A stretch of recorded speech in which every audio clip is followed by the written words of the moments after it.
dado interessante a quantidade de doutorandos e mestrandos que tem o professor como orientador.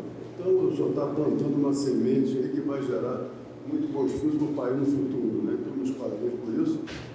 Conforme eu combinei com o professor, essa palestra vai ser gravada, depois vamos colocar no YouTube.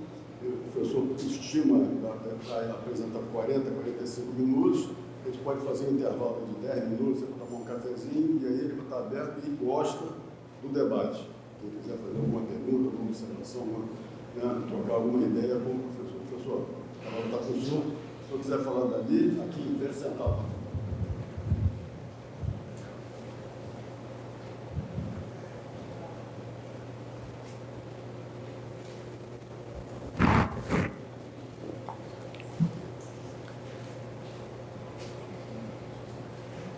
Só vou deixar o celular aqui para controlar o horário. Esqueci de usar relógio da pandemia e não voltei. Bom, antes de mais nada, eu gostaria de agradecer ao Almirante o convite para participar dessa palestra aqui no Clube Naval. O Almirante Alexandre, por uma relação mais antiga, ter tido a amabilidade de lembrar o meu nome. E parece que o Almirante Monteiro ainda não chegou, né? Está a caminho. Eu gostaria de aproveitar a oportunidade para fazer uma homenagem, um agradecimento a ele. Foi graças a ele e ao Alexandre que eu terminei tendo contato mais estreito com a Marinha naquela ocasião. E deixo apenas relembrar o episódio, porque é um episódio bem interessante. Foi mais ou menos o seguinte. Um dia eu recebo um telefonema do Almirante Monteiro dizendo o seguinte: professor, sou leitor dos seus artigos no Globo, no estado de São Paulo, se o senhor poderia me ajudar na questão do Ilha da Marambaia, questão quilombola, etc., e se o senhor poderia participar de uma visita lá. Eu fui recebido pelo hoje Almirante Alexandre, na época, capitão de mar de guerra, se eu estou bem lembrado. E, a partir disso, até eu fiz toda uma relação bastante estreita com o estado de São Paulo. Até, Alexandre, eu estava me lembrando outro dia, quem fez aquela matéria favorável à Marinha foi o Lorival Santana, que depois se esquerdizou. Mas, na época, foi uma matéria bastante favorável a nós, graças à intervenção do diretor de opinião do Estadão, naquela época, Antônio Carlos Pereira, que deixou a direção do jornal há mais ou menos 2 anos atrás. Então, só para lembrar isso aí, e foi realmente uma questão interessante para mim, e suponho para vocês também, que eu não tinha nenhuma relação com a Marinha, foi apenas, vamos dizer assim, uma afinidade de ideias, uma afinidade de posições que me levou precisamente a essa colaboração mais estreita. Depois perdi um pouco o contato com os fuzileiros e hoje tenho tido uma relação até mais estreita com o Exército. Também por algumas contingências de vida e de convites, etc. Bom, mas o nosso tema hoje é a questão da geopolítica mundial e eu gostaria, preliminarmente, de deixar claro algumas posições minhas a respeito. Eu publiquei uma série de artigos no Estadão, acho que deve estar no 5º ou no 6º já, sobre questões geopolíticas. Confesso para vocês, quando eu comecei a escrever, quando o Trump assume o poder, eu era praticamente uma ave rara na imprensa brasileira. Por quê? Porque eu disse, e repito, que eu acho o Trump um fino estrategista. Não acho que ele é louco. Se ele é louco com métodos, sabe onde quer chegar. E a imprensa brasileira começou, e mundial também, New York Times, Washington Post, Jerusalem Post, quer dizer, uma posição muito anti-Trump. Eu acho que nós estamos com isso perdendo o fundamental, a saber, nós temos que compreender o fenômeno Trump. Eu acho que ninguém gosta de vulcão, né? Agora, quando acontece, tem que compreender o vulcão. Claro que as pessoas que estão próximas do vulcão sofrem as consequências e vão reclamar disso. Agora, o Trump é um fenômeno novo na geopolítica mundial.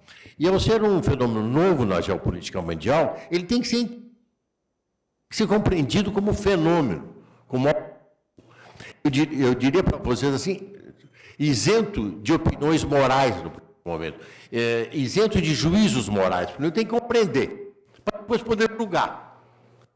Se não compreendermos, não conseguiremos julgar. Dado essa minha posição e interesse até geopolítico e filosófico-político, eu terminei, por exemplo, lendo totalmente, não tinha lido, a obra do Clausewitz sobre a guerra, que é um cara de quase 800 páginas, né? E o que faz o Clausewitz naquele então? O Clausewitz faz o seguinte: eu tenho que entender o fenômeno da guerra. O livro dele não é defesa de X ou é de Y. Inclusive, ele diz no início, eu não vou fazer consideração moral sobre isso. Eu primeiro preciso conhecer. Eu tenho que discutir os estrategistas ou não estrategistas sobre a guerra para poder emitir um juízo. Mas nem vai emitir juízo no livro dele. Em 800 páginas não tem juízos morais. Tem análise do fenômeno.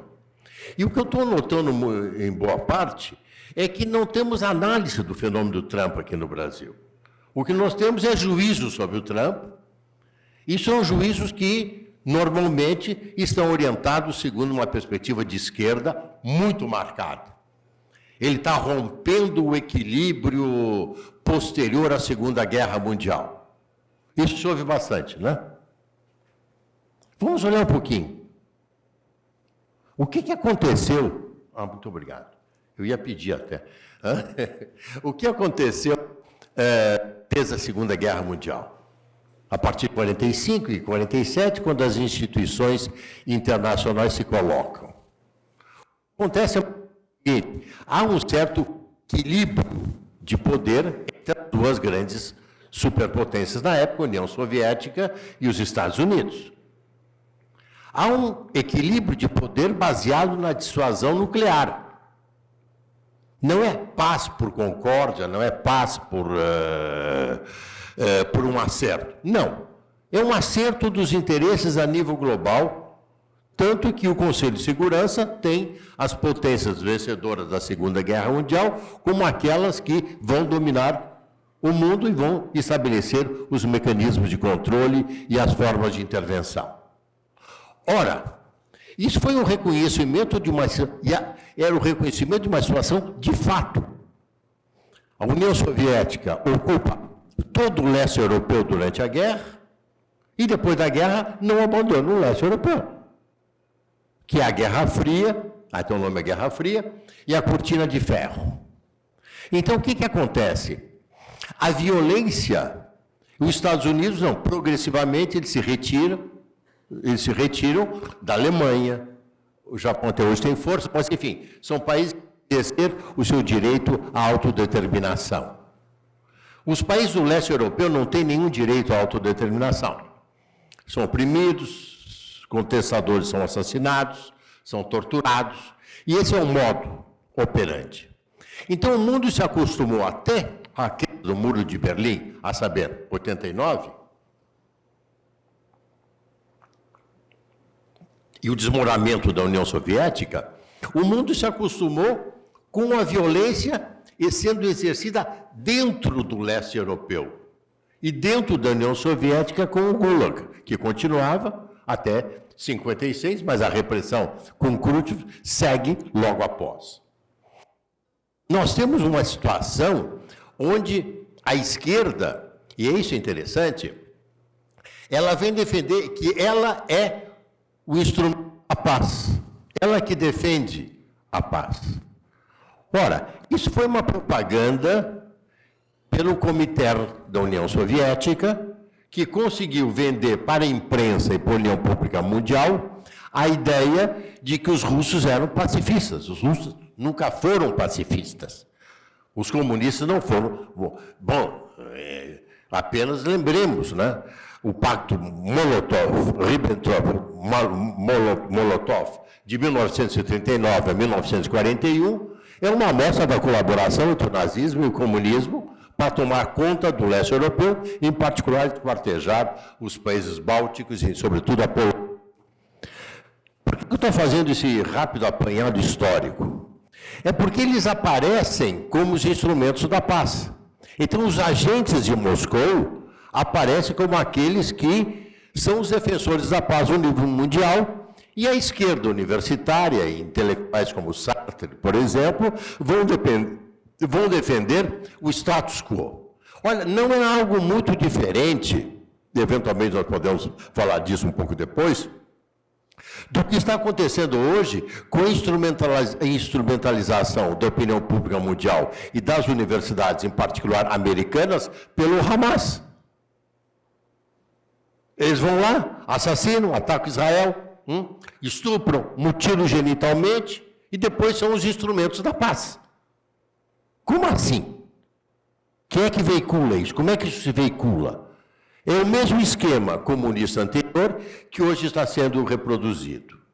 Então, a partir de 88, 89, quando o mundo se reestrutura, nós temos um curto período de tempo, vamos dizer assim, da década de 90 a 25, são 35 anos que nós tivemos, sem talvez aquilo que a gente poderia, mal ou bem, chamar guerra. Mas, por favor, 35 anos do ponto de vista histórico, isso não é nada, né? Ou seja, o mundo sempre foi conformado pela guerra, nunca foi conformado pela paz. E mesmo se nós somarmos o período de 1990 até agora, nós tivemos Chechênia, desintegração da União da Iugoslávia, aquela horrorosa luta civil, nós tivemos Afeganistão, nós tivemos... podemos multiplicando os conflitos mundiais, que foram nas ex-repúblicas soviéticas, que foram se multiplicando de uma maneira muito grande. Acontece que agora, e a Europa, nesse interim, se acostumou com o quê? A Europa se acostumou com um berço esplêndido. Os Estados Unidos iriam se ocupar da defesa militar e nuclear da Europa, enquanto a Europa ia se dedicar à previdência social, bem-estar material, e não iam gastar nada. Bom, a Europa desapareceu no seu protagonismo político-militar por decisão própria. Não quis se armar. O budget, até 2 anos atrás, era 1,4% do PIB, média dos países europeus. Agora estão em 2,2%, 2,4%. A Polônia, que tem uma história com a Rússia de ser invadida e conquistada, ela está em 4,2%. Eu tive uma janta diplomática ontem em Brasília, fiquei na mesa com o chefe da missão polonesa aqui no Brasil, ele disse, estamos em 4,9%. Eu disse, eu tinha lido 4,2. Ele disse, não, entre o que o senhor leu alguns meses atrás e agora, já estamos em 4,9 do PIB.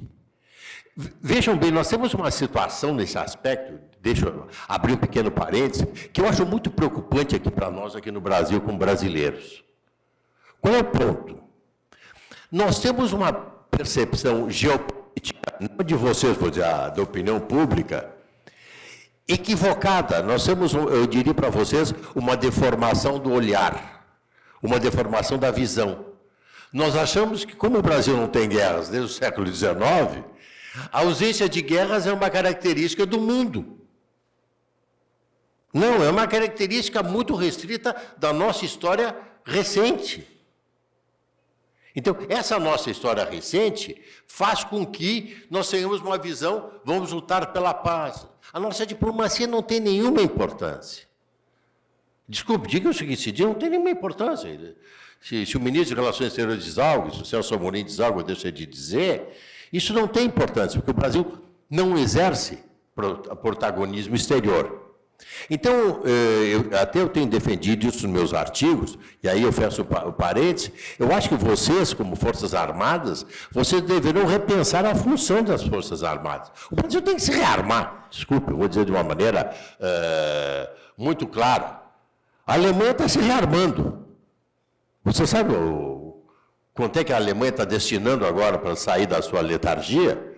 800 bilhões de dólares. 800 bilhões de dólares. A Alemanha tem uma história complicada. Agora, quando a Alemanha decidir investir 800 bilhões de dólares e reaparelhar os seus exércitos, as suas forças armadas, ela fará de uma forma certamente eficiente. Eu não tenho dúvida nenhuma disso. Eles têm tradição, eles têm capacidade militar, eles têm capacidade bélica, de indústria de defesa, sobretudo, que é notável. Então, a Alemanha e a Europa, se elas quiserem ter o protagonismo, elas deverão se rearmar. Por quê? Porque o Trump retomou o protagonismo, tá? Então, aí entraremos mais diretamente no Trump. Mas ainda um outro aspecto histórico que eu gostaria de assinalar, porque o Trump surge também num contexto muito específico, a saber, a invasão da Ucrânia, onde a Rússia rompe, por assim dizer, com seus tratados internacionais, obediência à ONU, autodeterminação dos povos, não, a Ucrânia faz parte da Rússia.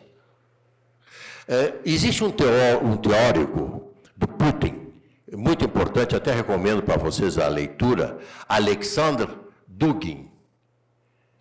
Ele tem um livro, A Quarta Filosofia Política, é um livro bastante interessante. Não vou dizer que... Ele não é burro, não é um cara bem formado. Então, ele diz o seguinte, nós vamos agora reafirmar os valores da grande Rússia. A Igreja Ortodoxa, hierarquia política e religiosa, papel do Estado, controle dos meios de comunicação. Mas isso ele diz de uma maneira muito clara.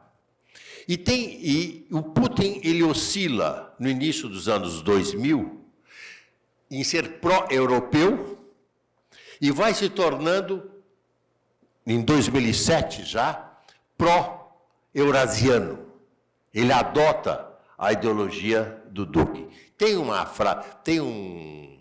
frase dele que é notável, numa reunião que ele teve com o Biden, quando vice-presidente do Obama. A frase é ótima. Ele diz assim, ele diz para o Biden, cito, nós não defendemos os mesmos valores. Nós parecemos iguais, porém não somos. Quer dizer, o mindset dele é um. O mindset dos ocidentais, em geral, é outro. Então, existe um problema de compreensão, muitas vezes, daquilo que o Putin está fazendo. Ele sabe, porque esse também é um exímio estrategista. Ele invade a Ucrânia. Agora, cá entre nós, né? As forças armadas dele não são aquilo que eles se representavam, né? Era para ter conquistado a Ucrânia em uma semana, tem já 3 anos.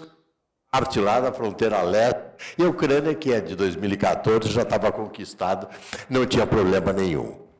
No Oriente Médio também, o Obama fez aquele acordo nuclear com o Irã, que o Trump, com muita razão, abandonou, e disse o seguinte, olha, vocês vão controlar tais e tais armamentos nucleares, mas eu vou dar dinheiro para vocês, vou liberar os financiamentos que nós temos congelados, dinheiro de vocês congelados, e vocês podem tomar conta do Oriente Médio. Quer dizer, ele deu carta branca para o colonialismo iraniano, que se vê com os Houthis, com o Hezbollah, com o Hamas, com a Jihad Islâmica, sobretudo com os seus satélites, agora todos fragorosamente derrotados.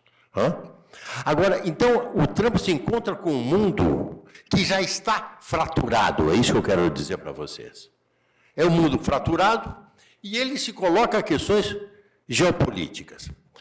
Qual é o norte das questões geopolíticas dele que torna muitas vezes isso complicado de analisar? Ele, primeiro, tem um interesse geopolítico, muito claro. Eu acho que a geopolítica dele mundial é complexa, em muitos aspectos, até diria justa. E os seus interesses materiais e da sua equipe, Musk, etc. É uma confluência entre interesses materiais e interesses geopolíticos e interesses nacionais.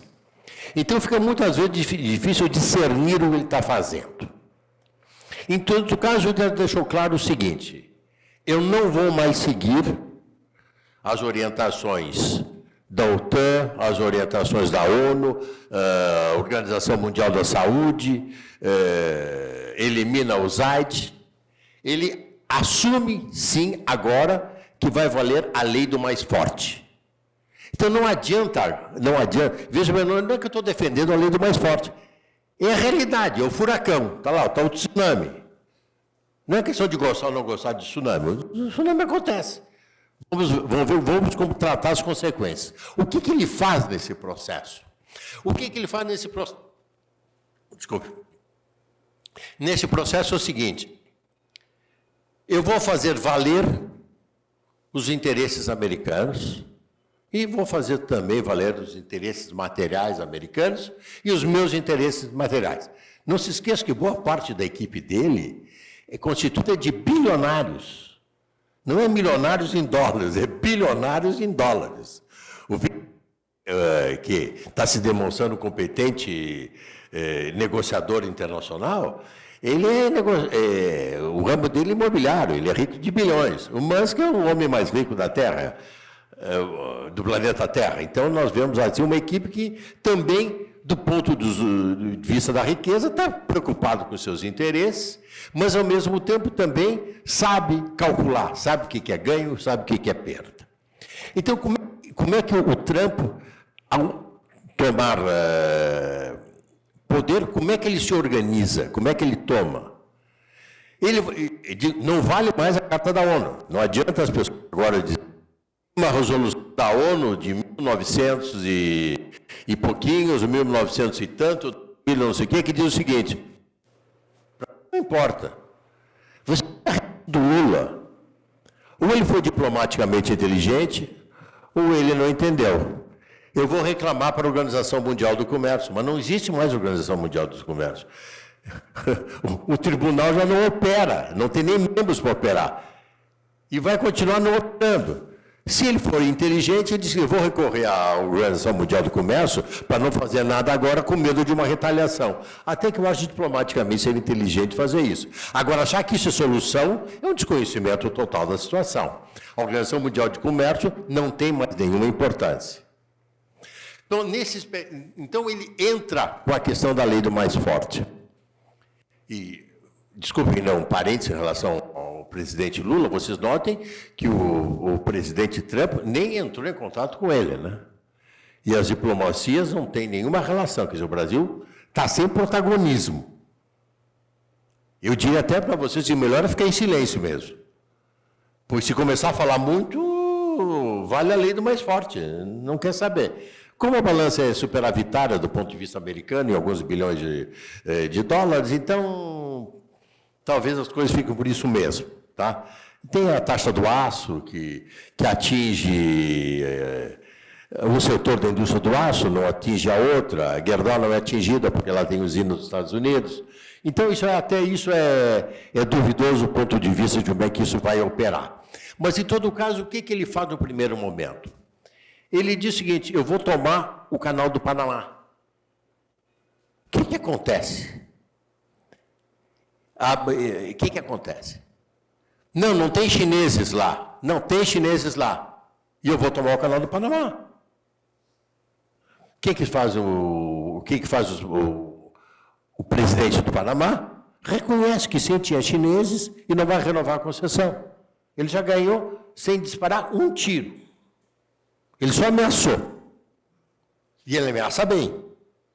Você sabia, né? Tem duas concessões chinesas, uma na entrada, um porto no Pacífico e outro no Atlântico. Não serão renovados. Então Groenlândia. A Groenlândia é uma ilha. Eu acho que ela é 1/3 do território nacional. Tá? 1/3 do território nacional. Ela tem 58 mil habitantes. Isso cabe no Maracanã, né?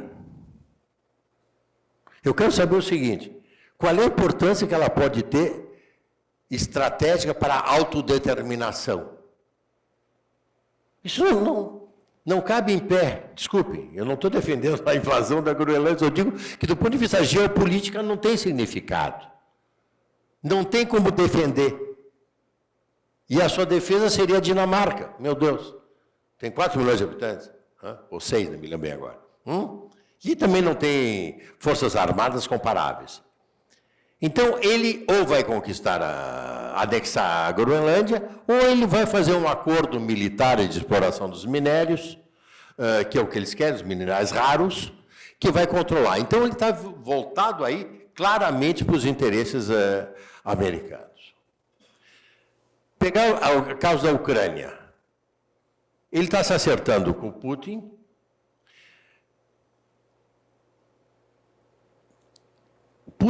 Zelensky, evidentemente, ele é a vítima. Tá? Então, eu tenho que cuidar com o que eu estou falando, eu não estou defendendo posições morais ou juízes morais. Estou fazendo análise de fenômenos. Qual é a constatação do Trump e da sua equipe? Independente da gritaria dos europeus. Os europeus, se querem gritar, que se armem. E vão defender a Ucrânia. Mandem seus exércitos. Mandem o guarda-chuva nuclear que eles não têm. Vão fazer o quê? Só grito. E o problema é que o Trump não está preocupado com grito. E está fazendo tudo como ele deve fazer no primeiro ano do mandato, no primeiro e segundo, antes da eleição de mandato. Então, então ele tem sim. Qual é a constatação dele? Nós temos um empate militar lá. A Rússia não conseguiu conquistar a Ucrânia não conseguiu defender a integralidade do seu território, perdendo mais ou menos 5 províncias ali naquela parte do leste da fronteira. Bom, o que ela faz? Desculpe, aí é Clausewitz. Quando há vitoriosos, há conquista de territórios. E os territórios são anexados ou negociados. Isso é uma realidade da guerra, você sabe isso muito melhor que eu. Quer dizer, a anexação ou não anexação de territórios, isso é uma questão que depende das forças militares em jogo. Depois a diplomacia vai negociar. Qual é a parte do território? Vai ter um armistício? Vamos negociar isso dentro de 10 anos? Sei lá. Aí cada um vai fazer a sua negociação sob circunstâncias determinadas. Mas o Trump está dizendo o seguinte: por que eu vou continuar gastando impostos dos americanos para manter uma guerra impossível de ser vencida? Vamos negociar. Os europeus estão chiando? Estão. Repito, então que eles financiam a OTAN, porque a OTAN é financiada basicamente pelos Estados Unidos. E além do financiamento financeiro, é o financiamento militar, é nuclear, enfim, é todo um aparato de defesa, que é o aparato de defesa americano. Então, vai conseguir provavelmente aí uma outra área, que ele vai conseguir um cessar, seja como se queira chamar isso aí. Em todo caso, nesse processo, ele se mostra de nova conta como vencedor. E a lei do mais forte. Claro, isso aí vai ter um preço. Se ele quiser entrar na Groenlândia, por que a China não pode entrar em Taiwan? Quer dizer, ele desencadeia também um processo que é incontrolável. Amanhã, depois, nós nem sabemos que... Pode, eu até prefiro. Ele está desencadeando um processo que, do ponto de vista internacional, é incontrolável. E isso nós devemos ter consciência. Isso pode acontecer amanhã aqui na América Latina. Se ele entra na Groenlândia, o que é a Groenlândia? É uma área inóspita. É uma das grandes áreas inabitadas do planeta. 58 mil habitantes. Isso é um prato cheio. Qual é a segunda? A Amazônia, né? A Amazônia está ali. Nós temos 20 milhões de habitantes lá, mas aqui o território é enorme. E por que não amanhã ser considerado um patrimônio da humanidade, um bem ambiental, ou simplesmente, na linguagem crua do Trump, por que não metais raros lá também? Por quê? Porque estão em terra Yanomami? Nem sei o que é isso, dirá ele. Então, eu acho que o Brasil, nessa geopolítica mundial, ele vai ter que começar a pensar também, desculpa a minha visão um pouco pessimista, mas vai ter que começar a pensar também na integridade do seu próprio território. Isso é uma coisa. O Brasil não tem capacidade militar, agora tem um pouco, de aguentar uma invasão da Venezuela na Guiana por intermédio de Roraima. Eu me lembro, desculpa, eu estava no início do governo Bolsonaro, eu estava num gabinete lá no Palácio Planalto, com um general bastante importante.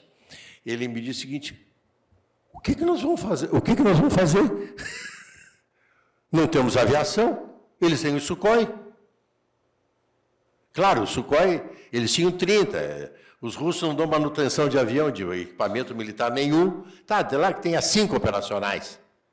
Mas 5 operacionais já chega, né? 5 operacionais, o Sukhoi funcionando, faz o serviço. Nós não tínhamos naquela época nenhum Gripen. Hoje quantos temos? 2, 3 em operação? Claro, vamos ter 10, vamos ter 20, vamos ter.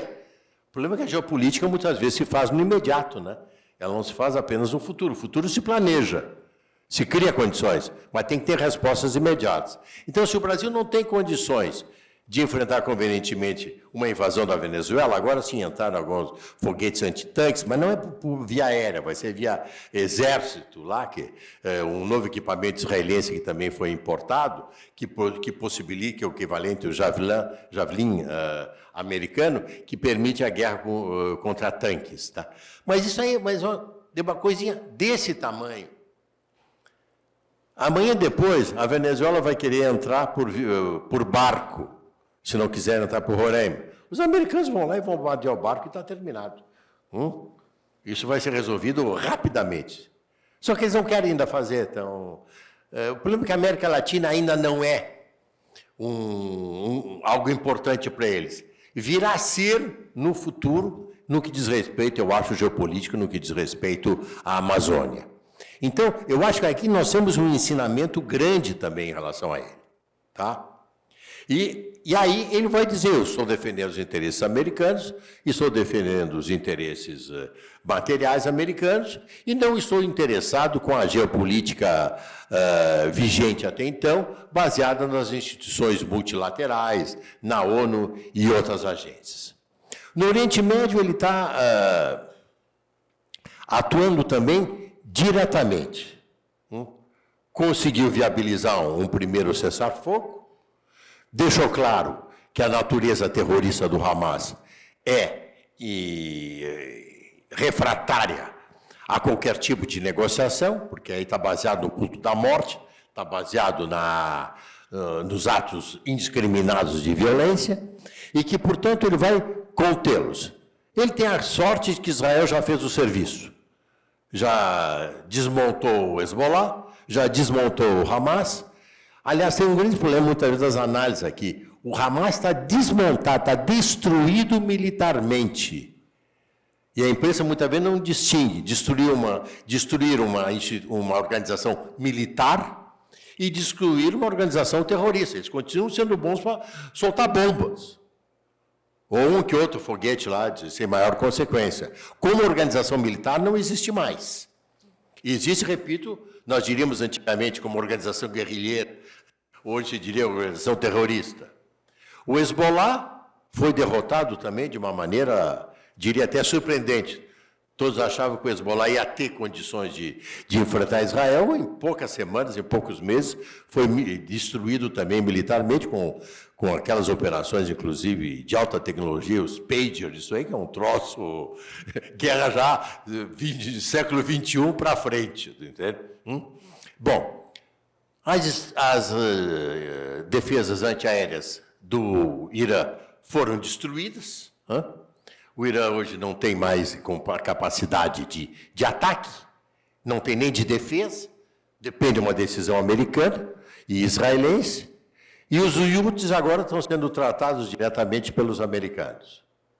Então vai haver um acordo, eu não tenho dúvida nenhuma, entre os países árabes e Israel. Quer dizer, a questão basicamente era a Arábia Saudita, Emirados Árabes, esses já são até amigos de Israel, sobretudo os Emirados Árabes, mas aí vai vir um acordo e vai vigorar de novo os acordos de Abraão. Então, eu acho que ele vai conseguir também, o Trump, estabilizar essa região.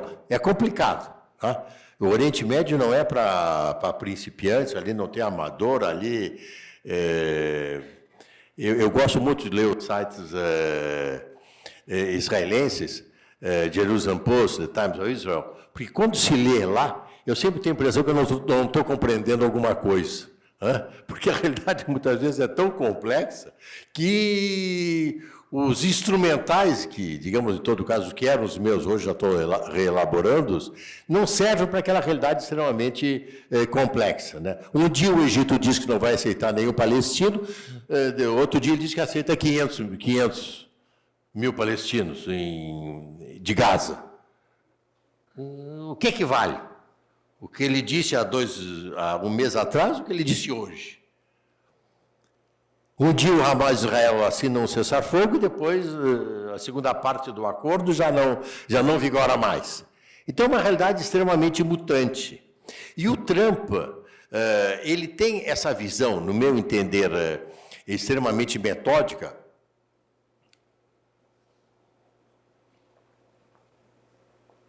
não louca, de saber jogar com isso. Vocês pegam aquela primeira declaração dele.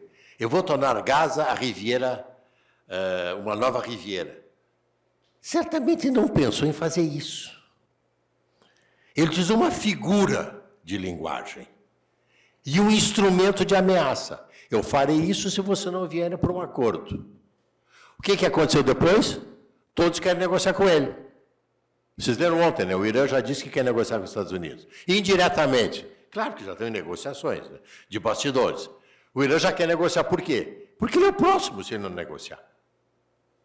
E aquela linguagem do Biden, cessar fogo, vamos parar as operações militares, cessar a guerra, essa linguagem bonita não serve em situações de guerra.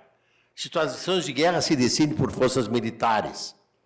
Porque vocês pegarem, por exemplo, o Hamas, o Hezbollah, sobretudo, agora mais o Hamas, ele quer instrumentalizar a opinião pública.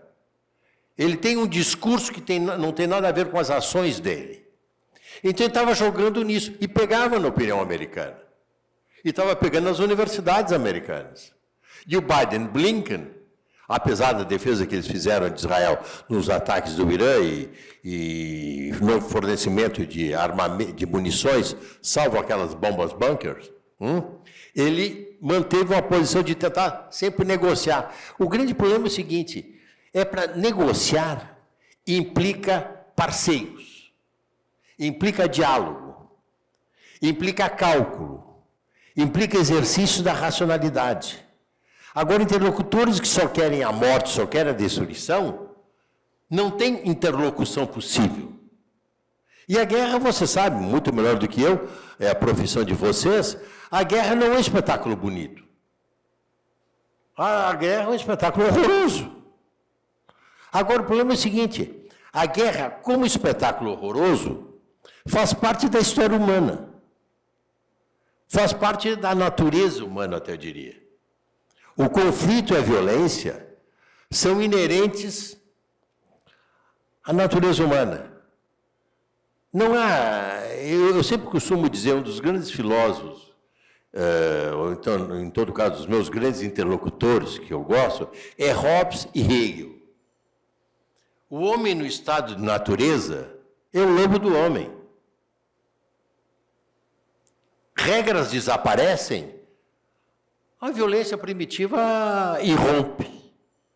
Regras controlam a violência. Agora, regras não podem desconhecer a violência. Esse é o grande problema. Então, muitas vezes se trata de nós fortalecermos as regras que equacionam a violência. Nós não podemos simplesmente omiti-la ou destruí-la.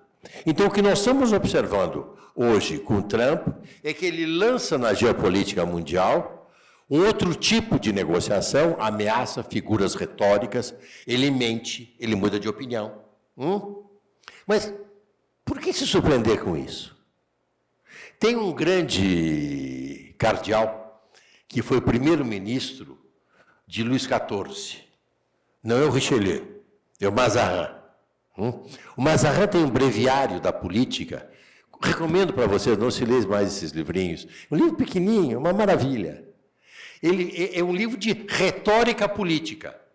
É como se você estivesse lendo Aristóteles como político. E o Mazarin era um político. Então, o que ele fala? Como é que eu vou enganar o próximo? Qual é a função da mentira? Qual é a melhor forma de mentir? Qual é a melhor forma de burlar um contrato? Isso faz parte da política. Muitas vezes eu fico abismado aqui no Brasil, estamos discutindo, não, vamos controlar as fake news, vamos controlar a mentira. Como é que vai controlar a mentira? Então não tem política, entende? Porque a mentira faz parte da política. Enganar o outro faz parte da política. E no nível geopolítico, com mais razão ainda e com um agravante. É o uso da violência nas relações exteriores. Então, quando eu disse para vocês que eu gosto muito do Hobbes, que eu gosto muito do Hegel, os dois dizem a mesma coisa no que diz respeito às relações internacionais. As relações internacionais são o Estado, é um estado de violência, é o estado de natureza, é o conflito entre Estados, é o choque entre Estados, é a guerra. O Hegel diz o seguinte, nós podemos ainda controlar a violência internamente, no interior dos Estados. Agora, quando nós entramos na relação entre os Estados, nós entramos de novo no estado de natureza.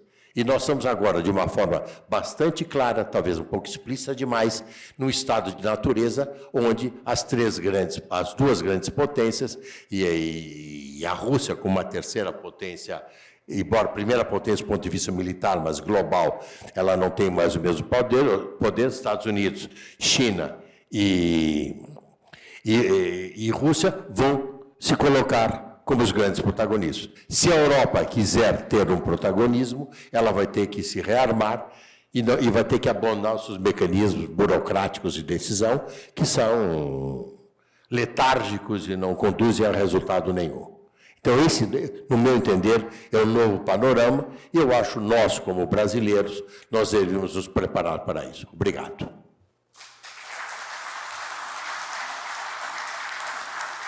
Bom, eu queria agradecer a todos a presença. Eu queria fazer uma correção, professor. Nós temos aqui uma organização aqui na área do Rio de Janeiro, que é a chama de Comissão Interclubes Militares, composta pelo Clube Militar, o Clube do Exército, cujo presidente está aqui, o General Sérgio, o Clube de Aeronáutica, que é o Brigadeiro Pérez, aqui também presente, e o Clube Naval. Nós nos reunimos uma vez por mês, conversar sobre assuntos comuns do interesse dos três clubes e dos nossos associados, e nós temos uma programação de palestras. Como a reunião desse mês era no clube, já estava prevista para ser aqui no Clube Naval, eu fui encarregado de convidar o senhor para fazer esta palestra, e erro meu, eu omiti que esse convite, que nos honrou muito, é dos três clubes. Muito obrigado. Para agradecer ao senhor. Então, eu queria passar as mãos do senhor uma recordação do Clube Naval, que é um livro de ouro que foi feito pelos 200 anos da nossa independência. Nosso muito obrigado e pedir uma salva de palmas ao senhor.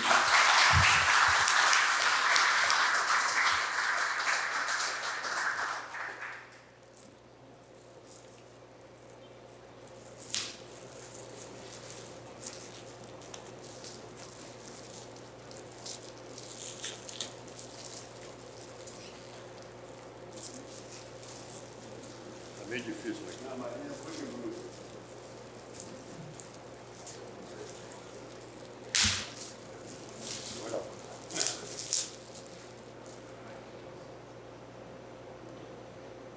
Muitíssimo obrigado.